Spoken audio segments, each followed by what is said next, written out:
and today I am going to do the first burn and light up the Rizzoli. This is the L90 soapstone wood cook stove. So Rizzoli products are imported from Italy. I love the Rizzoli cook stove, so I'm pretty excited to do the first burn and show you guys this product. Couple things I want to point out here. It is super cold today, so I want to say it's like below zero because I walk outside and my nostrils freeze. So yeah, pretty sure when I checked this afternoon it was zero. Anytime that you are lighting up a new stove, even if it's the best stove ever, when you have a cold chimney, it will smoke. So it is very, very important to warm up the chimney and the firebox up in here before you actually start burning it. So I have an electric heat gun. I'm gonna grab that and I'm gonna put it up here. So basically what I do is I put it up at the top, and yeah, when I put my hand inside this firebox, I feel so much cold air. So that's how it's gonna work, right? When you have cold air coming back down out on the outside, it's harder for the hot air to draft upwards. So very, very important to always warm up your chimney before you get your fire started. Here's another thing I wanna point out for you guys. Your top comes oiled, so you definitely want to clean this off before you burn it. So like I'm looking at my stovetop right now and I've got a little bit of like packaging, it looks like white something.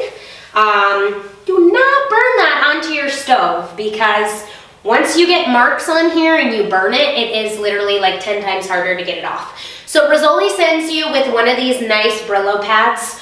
Always go with the grain of the stove. If you do not, you will scratch your cooktop. So I have two things here. I'm going to first wipe off the oil with my handy dandy Brillo pad, and then I'm gonna go over it with just a paper towel to get the excess oil off.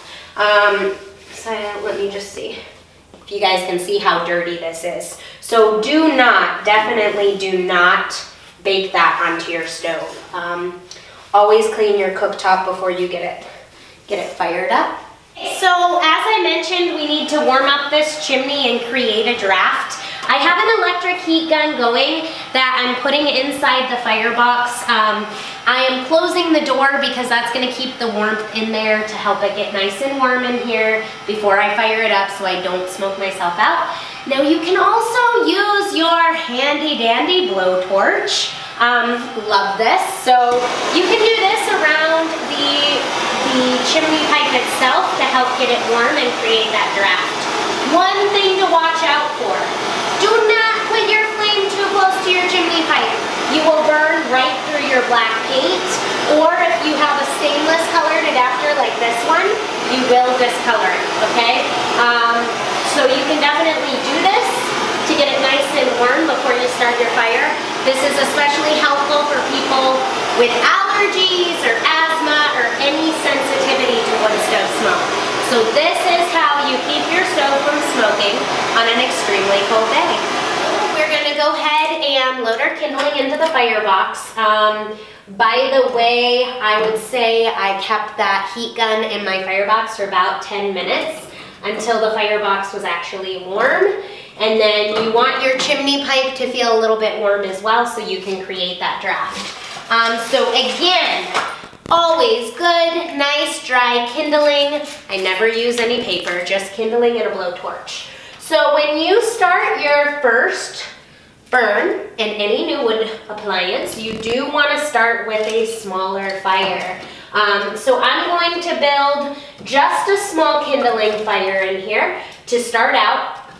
My kindling fire will burn for, well, basically until it burns out. So with this amount of wood, it'll vary by the stove. I'd say 20 to 30 minutes.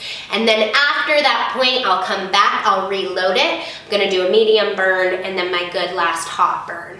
And then of course, always break in your stove before you actually cook or bake in it. Do not cook or bake the first time you burn because the stove is gonna be off gassing. There's new paint. You might still have a little bit of excess oil on the cooktop, so just definitely keep that in mind. So you can see that my stove is taking off really nice. Smoke going right up the chimney, nothing coming out. Nice hot fire. In under a minute. So I just lit up the stove. It's been burning like 2 minutes maybe. I think you can probably hear it crackling, but it is burning so hot and extremely clean for first taking off the fire. So as I mentioned, it's really cold. I heated it up, but the fire still took off very nice. So I do have this on a wide open burn. I'm gonna let it burn out. I'll come back in a little bit to reload. All right, so we are at our medium burn. Already my kindling is burning down. So for my medium burn, I'm literally just gonna load 1 log into the firebox. And then once this log burns down and I have a nice bed of coals, then I'll go for my nice, hot, long overnight burn. So I just loaded my first log in after my small kindling fire. This is my medium burn. My wood is a little bit long here, and particularly right now it's almost touching the glass. So that's why you'll notice that some of the edges of the glass will get dirty if your log is too close and you don't get proper airflow. So we are about 30 minutes into our first burn, which puts us in our medium fire, and I wanted to give you guys some temperature readings. So our hottest point is going to be the center cook plate, and it is 661 degrees. Directly in the middle of the cooktop is 270 degrees. And directly over the oven towards this edge of the stove is 210 degrees. Soapstone panels on the side of the stove by the oven, 75 degrees at the top, 62 degrees at the bottom of the stove. Now over on the firebox side, top soapstone panel, 75 and 55 at the bottom. So this model does have the outside air intake over here, so that probably explains why the bottom panel is going to be a little bit cooler. Glass door temperature is reading 555 degrees.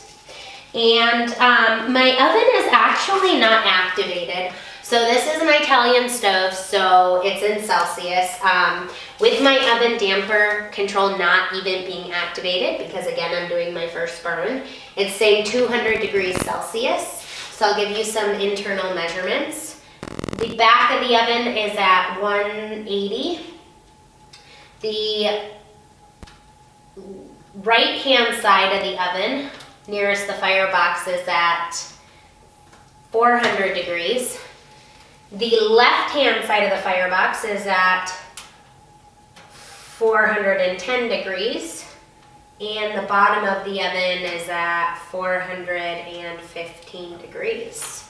So that's a pretty nice hot baking oven, and this was a first burn in a cold stove, and again the oven damper is not even activated, and we're already basically at a 400 degree oven temperature in about 30 minutes. So that's a pretty good heat up time.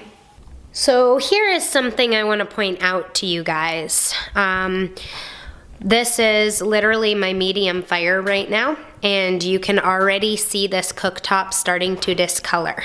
So that is what happens to steel when it gets heated up. It does not stay that shiny kind of finish. So do keep that in mind. That is normal. It is time for our final hot burn. So you can see right now, most of my medium fire is pretty much burned out actually. Not even a minute after I loaded my hot fire and it took off. It is burning so hot. So we are at our hot burn now. I loaded the firebox maybe 5-10 minutes ago. So I'm gonna give you guys some more temperature readings. Cooktop is at 837. Middle cooktop, $3.98. The left-hand edge of the cooktop is at about $2.50. Top soapstone panel on the Firebox side is reading 98 degrees. Bottom panel is at 60. Top oven panel is reading 112 degrees on the top, 65 on the bottom panel. So the stove has been running for a total of about 1 hour at this point, and we are, well, maybe about an hour and 15 minutes, and we're finally moving into our final hot burn. So I hope that you guys found this video helpful on the first burn on the Rizzoli L90. I just really hope that seeing a product demonstration really helps you to understand how it functions before you're actually making a purchase. So if you guys like our videos, please give us a thumbs up, share them with your friends, click subscribe on our channel, and thanks for watching, guys. Have a wonderful day.